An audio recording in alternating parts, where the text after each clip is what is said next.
हाँ जी दोस्तों, स्वागत है आपका अपने channel spiritual journey with Gurpreet Kaur के साथ। दोस्तों, पिछली वीडियो में हमने देखा था कि इनर चाइल्ड क्या होता है, वो वाउंडेड कैसे होता है और इसे हील करना क्यों ज़रूरी है। तो दोस्तों, if you are ready for a new life, for a change in your life, so let's begin. दोस्तों, इनर चाइल्ड को हील करने के लिए कुछ स्टेप्स हैं जो कि मैं आज आपके साथ शेयर करने जा रही हूँ। दोस्तों, उसमें सबसे पहला स्टेप है, first step is acceptance. Acceptance means दोस्तों, आपको अपने आप को सबसे पहले एक्सेप्ट करना होएगा। आपको ये चीज़ को एक्सेप्ट करना होएगा कि yes, somewhere in your heart, आपके दिल में कहीं अवचेतन मन में आपकी ऐसी पुरानी मेमोरीज हैं जो अभी भी हैं। मैं ऐसा क्यों कह रही हूँ दोस्तों, क्योंकि मेरे पास बहुत सारे क्लाइंट्स आते हैं जब वो अपनी लाइफ स्टोरी को बताते हैं कि वो एक ही तरीके के पैटर्न फेस कर रहे हैं या फिर वो स्टक फील करते हैं। तो दोस्तों, मैं उनको सबसे पहले एक ही क्वेश्चन पूछती हूँ कि आपने अपनी चाइल्डहुड में क्या कोई ट्रॉमास फेस करे हैं। तो वो उस चीज़ को कम्प्लीटली इग्नोर कर देते हैं। दे जस्ट सेड कि वो तो बहुत पुरानी बात है, अब तो हम उसे भूल गए हैं, जैसे कि मैंने पहले भी बोला था आपको। तो वो ऐसे ही एक तरीके का इल्यूज़न देते हैं, एक तरीके के एक्सक्यूज़ेस देते हैं कि वो तो बहुत पुरानी बात है। कहीं न कहीं वो खुद को एक्सेप्ट ही नहीं करते दोस्तों। जब तक आप अपने आप को एक्सेप्ट नहीं करते, so how you can heal yourself. तो आपको सबसे पहले अपने आप को, अपने इमोशंस को, जो भी आप जैसा भी फील करते हो, भले ही आप फियर, आपको डर है, आपको कहीं न कहीं पे शेम है, कहीं न कहीं पे गिल्ट की एनर्जी है, आप जैसा भी फील करते, एटलीस्ट अपने आप को, अपनी एनर्जी को सबसे पहले हम एक्सेप्ट करें। सेकंड थिंग दोस्तों, जब आप इस चीज़ को एक्सेप्ट कर लेते हो, जस्ट सिट कामली, आप आराम से बैठो। भले ही आप मेडिटेशन में बैठो, भले ही आप आराम से आप अपने थॉट्स को थोड़ा टाइम के लिए बंद करो through breathing process. After that दोस्तों, आप विजुअलाइज करो कि आप अपने इनर चाइल्ड को देख रहे हो। दोस्तों, जब सबसे पहले मैंने अपने इनर चाइल्ड को देखा था, तो मैंने विजुअलाइज करा था कि वहाँ पे एक डोर है और डोर के अंदर एक छोटा सा बच्चा एक अंधेरे कमरे में बैठा हुआ है। दोस्तों, आप भी ऐसे ही विजुअलाइजेशन के थ्रू आप भी ऑब्जर्व करो कि आपका जो इनर चाइल्ड है वो कैसा फील कर रहा है। क्या वो रो रहा है, क्या वो डर की एनर्जी में है, सैड है। तो आप उस चीज़ को एक्सेप्ट करो जैसा भी आपका इनर चाइल्ड जो है वो फील कर रहा है। आप राइट डाउन भी कर सकते हो। तो दोस्तों, जैसा जैसा आपको फील होता है आप उसे लिखो। जैसे मैंने जब ये खुद अपने ऊपर अप्लाई करा था, जब मैंने अपनी हीलिंग करी थी, उस टाइम पे जो जो मेरे माइंड में थॉट आ रहे थे वो सब मैंने लिखे। क्योंकि उस टाइम पे जब आप बिल्कुल शांत मन से बैठे होगे, तो आप जब अपने इनर चाइल्ड को ऑब्जर्व कर रहे होगे, तो आपके दिमाग में सारी मेमोरीज फ्लैशबैक होंगी, जो जो आपने जहाँ जहाँ पे आप अकेले बैठे थे, आपको किसी की जरूरत थी, आप रो रहे थे, या फिर आपको कहीं पे डर लग रहा था, तो वो सारी मेमोरीज आपके दिमाग में फ्लैशबैक होंगी। तो दोस्तों, सबसे बेटर चीज़ क्या होती है, आप उनको लिख लो।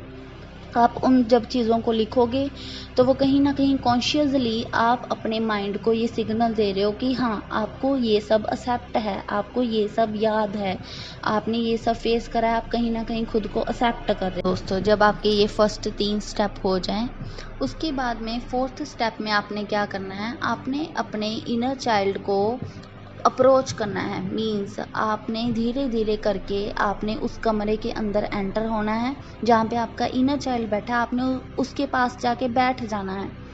आप उसके पास जाके बैठो। आप उसको आप थोड़ा टाइम उसके पास जाके बस बैठो शांति से। आप कुछ ना बोलो, आप जस्ट उसके कंधे पे हाथ रख लो। जैसे दोस्तों, हम रो रहे होते हैं, जैसे हमारा कोई फ्रेंड रो रहा होता है या फिर हमारे साथ कोई छोटा बच्चा रो रहा होता है, जैसे हम उसको चुप करवाते हैं, या फिर जैसे हमारे पेरेंट्स जो हैं हमें चुप करवाते हैं, हमें प्यार देते हैं, आप किसी रोते हुए बच्चे को चुप करवाते हो, वैसे ही दोस्तों आपने अपने इनर चाइल्ड के पास बैठ जाना है। आपने उसको चुप करवाना है दोस्तों। आप उसे हक करो। आपने उसको पॉजिटिव अफर्मेशंस देनी है। आपने उसको कहना है इट्स ओके, इट्स ओके, आप उस टाइम छोटे थे। इट्स ओके, अगर आपको डर लग रहा है तो मैं आपके पास हूँ। अब मैं आपके पास आ गया हूँ, आप उससे माफ़ी मांगो दोस्तों। आपने कितने साल अपने ज़िंदगी के ऐसे ही निकाल दिए, आपने कभी उसके पास आए ही नहीं। दोस्तों, आप उसका हाथ पकड़ो, आप उससे माफ़ी मांगो, पूरे दिल से उससे माफ़ी मांगो कि मुझे माफ़ कर दो। मेरी ज़िंदगी के इतने सारे साल हो गए, मैंने अपनी लाइफ की इतनी एज तक पहुंच गया, पर मैंने कभी तुम्हें मिलने ही नहीं आया। दोस्तों, आप उससे माफ़ी मांगो, आप उसको कहो कि मुझे माफ़ कर दो, कि मैं आपसे कभी मिलने नहीं आया। और साथ में आप उसको चुप करवाओ, आप उसको किस करो, उसको हग करो, आप उसको कंफर्टेबल फील करवाओ। आप उसको कहो कि अब मैं आपके पास आया करूँगा, अब मैं आपको जान गया हूँ, मुझे माफ़ कर दो। जो कि मैं आपके जो इमोशंस हैं उसको सप्रेस कर रहा था, मैं आपके इमोशंस को रोक रहा था, मैं आपकी फीलिंग्स को नहीं समझ रहा था। आप उससे कहो कि मैं अब आपके पास रोज़ आया करूँगा, मैं आपके साथ खड़ा हूँ। भले ही आपके साथ कोई नहीं खड़ा, पर मैं आपके साथ खड़ा हूँ। मैं आपको कभी भी पीछे नहीं रहने दूँगा, मैं हमेशा आपका हाथ पकड़े रहूँगा, मैं आपको कभी भी सप्रेस नहीं करूँगा। आप जैसा फ़ील करते हो आप मेरे हो, मैं आपके साथ कंफर्टेबल हूँ और मैं आपको बहुत प्यार करता हूँ। मैं दुनिया में सबसे ज़्यादा आपसे प्यार करता हूँ और मैं किसी से नहीं प्यार करता, दुनिया में सबसे ज़्यादा आपसे प्यार करता हूँ। आप खुद को ऐसी पॉजिटिव अफर्मेशंस दो अपने इनर चाइल्ड को। तो दोस्तों, ये सब एक्सरसाइज आपने करनी है, आपने साथ के साथ अपने अपने उसको पॉजिटिव अफर्मेशंस देनी है, पॉजिटिव मंत्रास देने हैं। आप उसको कहो कि हाँ, पहले मैं तैयार नहीं था, लेकिन अब मैं तैयार हूँ, मैं अपनी लाइफ में चेंज लाना चाहता हूँ। थैंक यू सो मच, आप उसे थैंक यू भी कहो। क्योंकि दोस्तों, जब भी आप कहीं ना कहीं गिरते हो, आप कहीं ना कहीं ज़िंदगी में हार जाते हो, तो आपके अंदर से आपकी जो अंतर आत्मा है वो आपको एक स्ट्रेंथ देती है, आपको उससे लड़ने के लिए स्ट्रेंथ देती है। तो वही इनर चाइल्ड की ही एनर्जी होती है दोस्तों वो। तो आप उससे थैंक यू करो, आप उसको कहो कि मैं ज़िंदगी में जितनी बार भी गिरा हूँ, जितनी बार भी मैंने अपना हौसला हारा है, आपने हमेशा मुझे स्ट्रेंथ दी है, आप हमेशा मेरे साथ खड़े हो। और अब मेरा टाइम आया है, अब मैं आपके साथ खड़ा हूँ। जब आप उसको हक करोगे, तो जो लास्ट चीज़ आपने करनी है फाइनली दोस्तों, जब आप उसको हक करोगे तो आप देखोगे कि आपका मन अब कहीं ना कहीं पे शांत हो रहा है, वो अब रोना बंद कर गया। आपने उसको खुद के अंदर मर्ज कर लेना है, मीन्स आपने उस एनर्जी को ऐसा विजुअलाइज करना है कि वो आपके दिल के अंदर ही एनर्जी चली गई है।